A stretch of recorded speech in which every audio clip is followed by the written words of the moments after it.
ያዩም በቴህራን የውስጥ መተላለፊያዎች ውስጥ ግን የሞሳድ ዋና የመረጃ ምንጭ ነበሩ። እሳቸው ወደ ስልጣን ከመጡ በኋላ የኢራን ከፍተኛ የኒውክሌር ሳይንቲስቶችና የጦር አዛዦች መረጃቸው በቀላሉ ለጠላት ተጋልጧል። የካሚኒ ግድያ በተፈጸመበት ወቅት ፕሬዝዳንቱ መሪው የሚገኙበትን ትክክለኛ ህንጻና የጥበቃ ቁጥራቸውን ለሲአይኤ በዝርዝር ማቅረባቸው ይነገራል። ፔዜሽኪያን ለኢራን ህዝብ ሰላምን እየሰበኩ በጓሮ ግን የሀገሪቱን ምሰሶ ለጠላት መጥረቢያ አመቻችተው ሰጥተዋል። በዚህ ታሪክ ውስጥ እጅግ አስገራሚውና አጠራጣሪው ሰው ግን የቁድስ ኃይል አዛዥ ኢስማኤል ቃኒ ናቸው። ከቃሴም ሱሌማን ግድያ በኋላ ቃኒ ኃላፊነቱን ሲረከቡ የኢራን ተላላኪ ኃይሎች እንደ ሂዝቦላና ሐማስ ያሉ ድርጅቶች መዳከም ጀመሩ። ለምን ለሚለው ጥያቄ ምክንያቱም ቃኒ የእነዚህን ድርጅቶች ምስጢራዊ ስብሰባዎችና የአመራር መገኛ ቦታዎች ለሞሳድ በቀጥታ ያቀብሉ ስለነበረ ነው። እንደ አውሮፓውያኑ አቆጣጠር በ2024 መጨረሻ ላይ በቤሩት በተፈጸመው ጥቃት የሂዝቦላ መሪዎች ሲረግፉ ቃኒ ግን በቦታው ላይ እያሉ በተአምር ተረፉ ተባለ።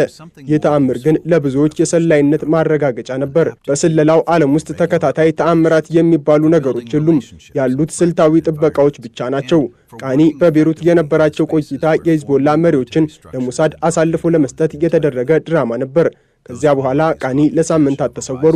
በኢራን የደህንነት ተቋማት ተይዘው ሲመረመሩ እንደነበርና በምርመራ ወቅትም የልብ ድካም እንዳጋጠማቸው የሚገልጹ ዘገባዎች ቢወጡም ኢራን ግን ይህንን ለመሸፈን ሞክራለች። ነገር ግን እውነቱ ቃኒ በሞሳድ እየተመለመሉና የኢራንን ወታደራዊ መዋቅር እንዲያፈርሱ እየተመደቡ መሆናቸው ነው። መጋቢት 2026 ላይ የካሚኒ ግድያ ሲፈጸም ቃኒ የሀገሪቱን የአየር መከላከያና የደህንነት ጥበቃ በሙሉ እንዲዘጋ ትዕዛዝ የሰጡ ሰው ናቸው። የቁድስ ኃይል አዛዥ ሆኖ ሳለ የሀገሪቱን መንፈሳዊ መሪ ለጠላት ሚሳኤል አሳልፎ መስጠት በታሪክ ታይቶ የማይታወቅ ትልቅ ክህደት ነው። ቃኒ የሞሳድ የውስጥ ዓይን በመሆን የኢራንን የቀጠናውን የበላይነት ለአንዴና ለመጨረሻ ጊዜ እንዲያበቃ አድርገዋል። የካሚኒ ግድያ የተፈጸመበት ቀን በቴህራን ሰማይ ላይ የሚሳኤል ዝናብ የዘነበበት ብቻ አልነበረም። የኢራን መንግስት ሙሉ በሙሉ በጠላት ቁጥጥር ስር መውደቁ የታወጀበት እንጂ።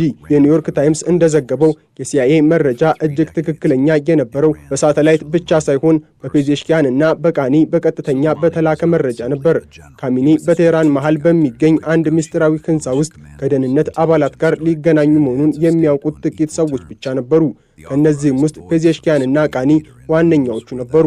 ጥቃቱ ሊፈጸም ጥቂት ደቂቃዎች ሲቀሩ ቃኒ የአየር መከላከያ ራዳሮች ለቴክኒክ ጥገና በሚል ሽፋን እንዲጠፉ አድርገዋል። ፔዜሽኪያን ደግሞ በቤተ መንግስታቸው ሆነው ሁኔታውን በዝምታ ይከታተሉ ነበር። ሚሳኤሎቹ ካሚኒን ብቻ ለይተው ሲመቱ ህንፃው ውስጥ የነበሩ ሌሎች ባለስልጣናት ግን ጥቃቱ በማይደርስበት ቦታ ላይ እንዲሆኑ ተደርጓል። ይህ የሚያሳየው ሞሳድ የህንፃውን ካርታ ብቻ ሳይሆን